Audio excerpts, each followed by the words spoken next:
Saya begini, sebenarnya apabila ada pemimpin ahli majlis kerja tertinggi yang menempelak mengatakan UMNO ni adalah barwa ataupun penjilat kepada DAP, saya nak menempelak lah. Kita di wilayah persekutuan ni sendiri pun ada beberapa ahli parlimen DAP yang kadang-kadang mencadangkan perkara-perkara yang tidak begitu senang. Tapi sebagai pemimpin di PKR Akar Umbi, Ketua UMNO bahagian, saya selalu menekankan dalam perjumpaan Biro Politik ataupun perjumpaan dengan rakan-rakan komponen Kerajaan Perpaduan, yang mana saya akan mengatakan apa perkara yang melibatkan tentang Melayu Islam jangan disentuh. Contoh macam apabila ada beberapa ahli parlimen DAP yang mengangkat supaya ada pilihan raya PBT, tapi kita di PKR UMNO kita bantah supaya benda itu tidak dilaksanakan. Dan saya nampak ada sedikit penerimaan daripada pihak-pihak DAP apabila kita membantah ataupun kita tak bersetuju dengan cadangan untuk laksanakan pilihan raya PBT. Dan ada juga 2-3 perkara yang melibatkan tentang Melayu Islam di wilayah ini, kita akan bangkit. Dan saya nak terangkan, apabila kita mewujudkan Kerajaan Perpaduan ini, kita kena lihat kita telah merangka satu MOU, yang mana MOU itu telah menoktahkan segala benda yang telah dipersetujui, yang mana 4 perkara yang penting, iaitu tentang agama Islam jangan disentuh, hak-hak istimewa orang Melayu jangan disentuh, bahasa Melayu jangan disentuh, dan juga keistimewaan dan juga kedaulatan raja-raja dan sultan kita jangan juga disentuh. Itu telah kita letak dan sebagai satu perkara asas sebelum kita menerima untuk menjadi sebahagian daripada Kerajaan Perpaduan. Dan saya rasa DAP faham. Kerana itulah kita tengok apabila Yang Amat Berhormat Timbalan Perdana Menteri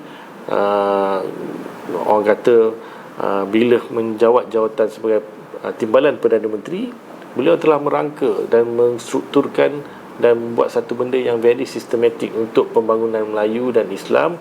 Apabila beliau juga adalah Menteri KKDW, merangka semua benda-benda, dan kita nampak tiada langsung bantahan daripada pihak DAP, malah datang bantahan daripada komponen Perikatan Nasional, iaitu Parti Gerakan. Contoh, apabila kita nak laksanakan isu tentang hadis 40 di sekolah, kita nampak kedengaran ultra Chinese, iaitu Parti Gerakan yang membantah kenapa diajar silibus ini di sekolah. Dan ada juga beberapa perkara. Tetapi apabila kita tengok kenapa Gerakan boleh bantah tapi DAP boleh bersetuju, sebab dia faham sebab apa yang isi kandungan daripada segi MOU kita telah kita temeteraikan supaya ini adalah perkara-perkara asas yang mereka tidak boleh sentuh. Dan apabila kita tengok bajet yang diperuntukkan untuk tahfiz, untuk pembangunan orang Melayu di bawah MARA, di bawah KKDW, di bawah program-program yang melibatkan kampung-kampung, saya rasa saya tak nampak lah sepanjang setahun ini. Saya rasa agak lega DAP memainkan peranan. Bukan saya duduk sini menjilat, tapi this is reality. Reality maksudnya saya boleh beri jaminan sebagai orang UMNO, saya rasa lebih selesa bekerja dengan DAP yang masih lebih lenient berbanding dengan Parti Gerakan yang sebelum ini, yang lebih orang kata chauvinisnya tentang peranan dan juga isu yang dibawa untuk masyarakat Cina yang selalu bertembung dengan masyarakat Melayu dalam peringkat komponen Barisan Nasional sebelum ini. So itulah sebenarnya yang saya nampak. Okay. Mungkin ahli MKT tu minta dipecat kot? Saya tak nak sangat bercerita pasal ahli MKT itu, dan dia pun bukannya satu orang yang boleh membawa hampir ratusan ribu ataupun mungkin tak banyak pun ratusan orang lah. Tapi yang saya nak bagi tahu, beliau bukannya adalah pemimpin Akar Umbi. Pemimpin Akar Umbi ini adalah pemimpin seperti Ketua Cawangan, pemimpin seperti Ketua Pemuda Cawangan. Ini lebih ada merit untuk bercakap sebab dia menjaga Cawangan. Di Cawangan kadang ada lebih kurang 500-600 orang. Dia ada ahli. Saya nak tanya dengan ahli MKT tu lah, dia ahli mana, dia Ketua Cawangan mana, dia ketua bahagian mana. Macam saya ketua bahagian, kita ada lebih kurang 50-60 cawangan, dan ada sebahagian kawan-kawan saya yang ketua bahagian ni ada sampai ratusan cawangan, puluhan ribu ahli. So ini adalah pemimpin yang diangkat di peringkat Akar Umbi untuk melihat isu-isu yang boleh kita bawa ke peringkat akarumi, dan jangan dia nak popularkan diri dia, kata oh dia pemimpin akarumi. Dia dapat tempat pun MKT itu datang daripada akarumi yang memilih beliau dalam pemilihan yang lepas. So tak payahlah, saya pun malas nak sensasikan benda ni. Kalau dia sendiri nak sensasikan diri dia, nak dapatkan satu orang kata limelight, ataupun orang nak tengok oh inilah sebenarnya, ataupun nak mempromosikan diri, itu hak dia lah, wallahu alam. So kita tak payahlah sebut.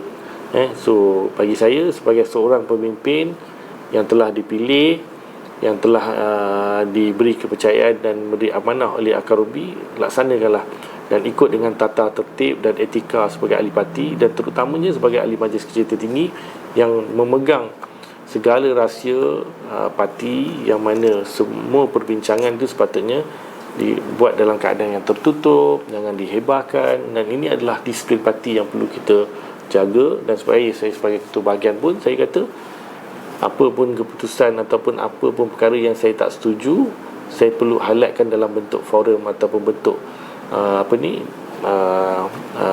dalam bentuk platform yang betul. So adalah benda yang mungkin kita rasa kita tak puas hati, kita bagi tahu. Tapi sampai sehingga memalukan parti, mengatakan untuk orang kata parti itu menjadi barwa kepada DAP, parti kita ni. So saya rasa that's the wrong way. That's not the way kita nak kena menjadi ahli parti yang baik. Bagi saya, kita perlu jaga disiplin dan etika parti itu sebaik mungkin, insyaAllah.